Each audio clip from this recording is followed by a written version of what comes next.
कैसे हैं आप सब लोग। जय घोष की सक्सेस स्टोरी लेकर के आई हूँ। अमेजिंग सक्सेस स्टोरी है और इस सक्सेस स्टोरी के अंदर दो सक्सेस स्टोरीज हैं। मतलब दो सक्सेस स्टोरीज एक सक्सेस स्टोरी के अंदर। और मज़े की बात यह है कि दोनों की दोनों सक्सेस स्टोरी सेम है। चलिए देखते हैं क्या लिख के भेजा इन्होंने। इन्होंने लिखा है, हाय मैम, मैं अपनी सक्सेस स्टोरी आपके साथ में शेयर करना चाहता हूँ। शायद आपको विश्वास ना हो, क्योंकि मुझे ही विश्वास नहीं हो रहा कि ये मेरी सक्सेस स्टोरी है और ये हो सकता था और ये हो गया। मैं अपनी गर्लफ्रेंड को मैनिफेस्ट कर रहा था। पिछले 1.5 साल से हम दोनों का रिश्ता पूरी तरीके से खराब चल रहा था। पूरी तरह से आप ये बोल सकते हो कि ब्रेकअप हो गया था और हम दोनों ने डिसाइड कर लिया था कि अब हम दोनों एक दूसरे के साथ नहीं रहेंगे। डिसाइड तो कर लिया था, लेकिन मेरा मन नहीं मान रहा था। उसके सामने तो मैंने बोल दिया था ठीक है जैसी तुम्हारी मर्जी, लेकिन मैं अंदर ही अंदर रोता था और मैं उसको मैनिफेस्ट करता था। मैंने आपकी 3 टेक्निक्स का इस्तेमाल किया, 5x5 5, फिर कुछ महीनों के बाद 3x3 3 और उसके बाद 21 डेज वाली टेक्निक।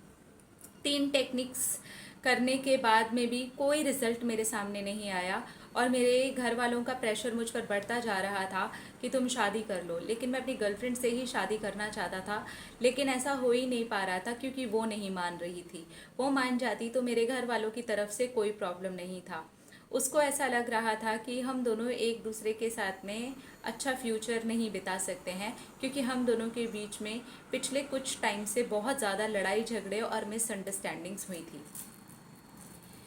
तो उसने ये रिश्ता तोड़ दिया और उसने साफ साफ मना कर दिया था कि ज़िंदगी में कभी हम एक दूसरे से बात नहीं करेंगे, एक दूसरे से कभी नहीं मिलेंगे। इसके बाद में भी मैं सारे मैनिफेस्टेशन के टेक्निक्स कर रहा था। और दूसरी तरफ उसकी बहन का भी एक ब्रेकअप चल रहा था, लेकिन उस केस में उसकी बहन मैनिफेस्ट कर रही थी। ये मुझे अपने मैनिफेस्टेशन कंप्लीट होने के बाद में पता चला। मैं 2 कहानियाँ एक साथ ही आपको शेयर कर रहा हूँ क्योंकि दोनों कहानियाँ एग्जैक्टली सेम हैं। उसकी बहन अपने बॉयफ्रेंड को मैनिफेस्ट कर रही थी और मैंने जब उनसे पूछा तो उन्होंने बताया कि उन्होंने सिर्फ 777 टेक्निक की थी और इत्तेफाक से हम दोनों ही आपको फॉलो करते हैं और हम दोनों ही अलग अलग समय पर अपने अपने स्पेशल पर्सन को मैनिफेस्ट कर रहे थे। हम दोनों को नहीं पता था, क्योंकि मेरी तो अपनी गर्लफ्रेंड से ही बात नहीं हो रही थी, तो उनके घर पर बात होना तो इम्पॉसिबल था। इसलिए मैं ये नहीं जानता था। अभी मैं आगे आपको बताता हूँ कि ये बात मुझे कैसे पता चली।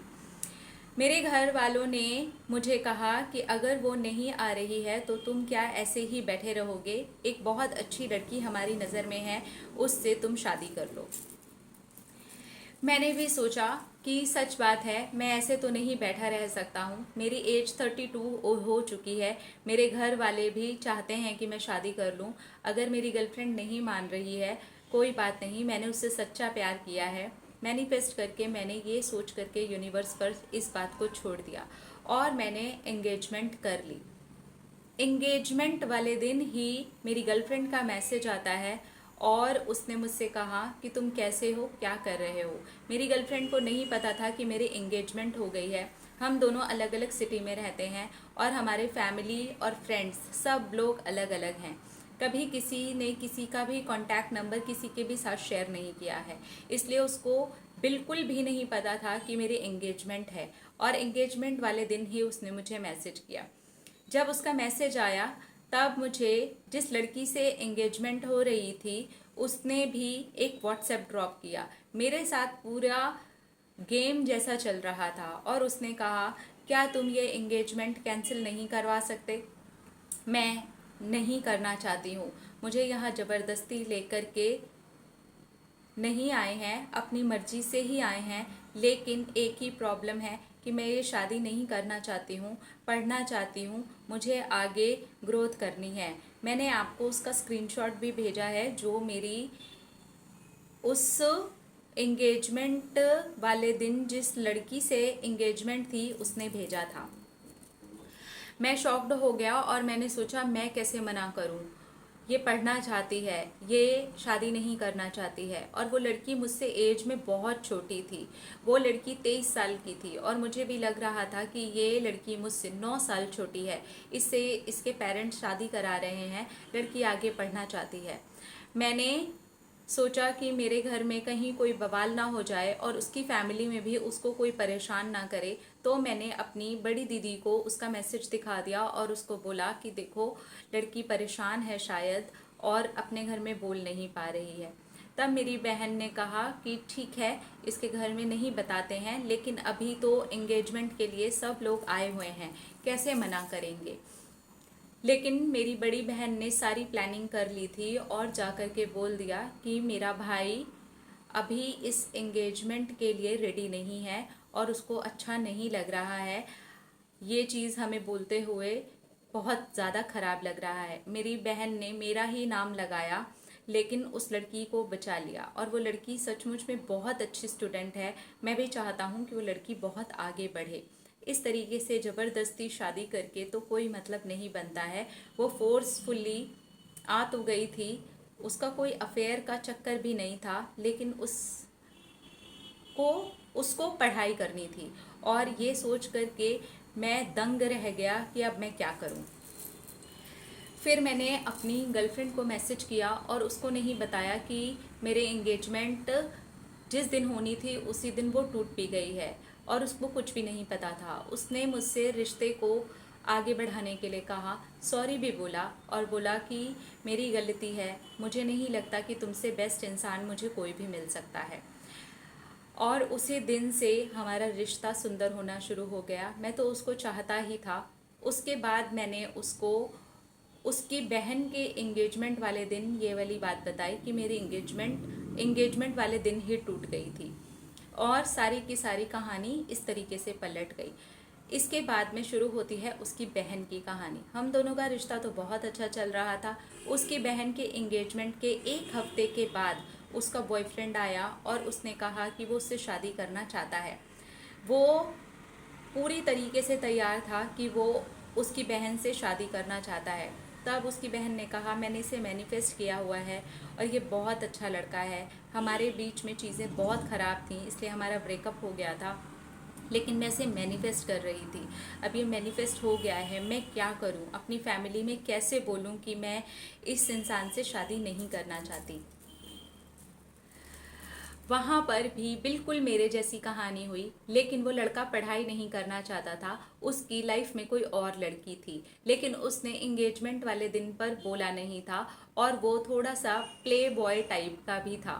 तो ये बात जब थोड़ी सी सर्च करने पर पता चली, तब पता चला कि इसकी लाइफ में ऑलरेडी कोई लड़की है जिससे ये एंगेजमेंट के बाद में भी चैटिंग करता है। तो 1 हफ्ते के बाद जब उसके बॉयफ्रेंड का मैसेज आया, उसके बाद घर वालों ने ज़्यादा टाइम नहीं लिया और कुछ ही दिनों में इस एंगेजमेंट को तोड़ दिया। अब उसकी बहन की शादी उसके बॉयफ्रेंड से हो रही है और मेरी शादी मेरी गर्लफ्रेंड से होगी। पहले उसकी बड़ी बहन है, उसकी शादी होगी और उसके कुछ महीनों के बाद में हमारी भी शादी हो जाएगी। ये सचमुच में मिराकल है कि एक जैसी ही दो कहानियाँ एक ही अलग अलग घर में अलग अलग लोगों के साथ में हो रही थी। मैं शॉक्ड हो गया और मुझसे रहा नहीं गया और मैंने सोचा कि मैं ये सक्सेस स्टोरी आपके साथ में ज़रूर शेयर करूँगा। यूनिवर्स ने तो मेरे साथ में और उसकी सिस्टर के साथ में चमत्कार ही कर दिया है। मैं सचमुच में बहुत ज़्यादा ही खुश हूँ। मैं उसकी सिस्टर का और अपनी गर्लफ्रेंड का नाम यहाँ पर मेंशन नहीं कर रहा हूँ, और अगर कहीं गलती से मैंने लिख दिया हो तो प्लीज़ आप उसे हाइड कर देना। Thank you, thank you, thank you, thank you, thank you. क्या बात है, बहुत ही मज़ेदार है आपकी सक्सेस स्टोरी। मतलब एंगेजमेंट वाले दिन आपका रिश्ता टूटता है, लड़की पढ़ना चाहती थी और आपने सचमुच में बहुत अच्छा काम किया, बहुत अच्छा काम किया। हो सकता है वो लड़की घर में बोल ना पा रही हो, क्या क्या चीज़ें हुई हों, हमें सचमुच में नहीं पता, लेकिन वाओ। और उनकी भी गर्लफ्रेंड के साथ में ऐसा ही हुआ। मतलब उनकी जो गर्लफ्रेंड की बहन थी उनके साथ में भी ऐसे हुआ। देखिए, ये जो चीज़ है ना, ये है लेट गो। जब इंसान ना एकदम छोड़ देता है ना कि ठीक है यार, कोई बात नहीं, अब उसको चाहिए ही नहीं, तो अब उसको ये चीज़ें चाहिए ही नहीं, तो ठीक है कोई बात नहीं, चलो हम आगे बढ़ जाते हैं, चलो हम आगे बढ़ जाते हैं। एंगेजमेंट के एक हफ्ते के बाद उनके बॉयफ्रेंड का आना और ये पता लगना जिससे शादी हो रही थी वो लड़का सही नहीं था, और इनका ये पता चलना कि वो जो लड़की थी जिससे इनकी शादी हो रही थी वो शादी नहीं करना चाहती, भी पढ़ना चाहती है। ये दोनों चीज़ों में कहानी एक ही है कि जो स्पेसिफिक पर्सन था वो मैनिफेस्ट हुआ है, लेकिन लेट गो की ताकत है। छोड़ दिया है दोनों ने, तभी तो किसी और से एंगेजमेंट की है, तभी तो एंगेजमेंट हुई है, तभी तो लड़का वहाँ जा करके एंगेजमेंट वाली जगह पर बैठा है और लड़की ने एंगेजमेंट ऑलरेडी कर ली थी। देखिए, लेट गो बहुत इम्पॉर्टेंट है। आपको लेट गो वाली जो जगह होती है ना, वहाँ बहुत कुछ फेस करना पड़ सकता है। थोड़ी हार्ड भी चीज़ें हो सकती हैं, हार्श भी हो सकता है, पेनफुल भी हो सकता है।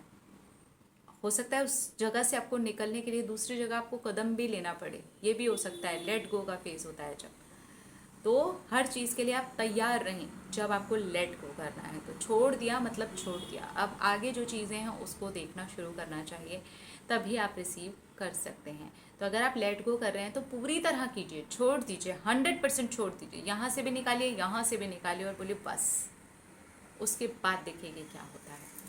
अपना रखिए ख्याल, अपने आप से कीजिए ढेर सारा प्यार ताकि आप अट्रैक्ट करें ढेर सारा प्यार। I love you all, Tata.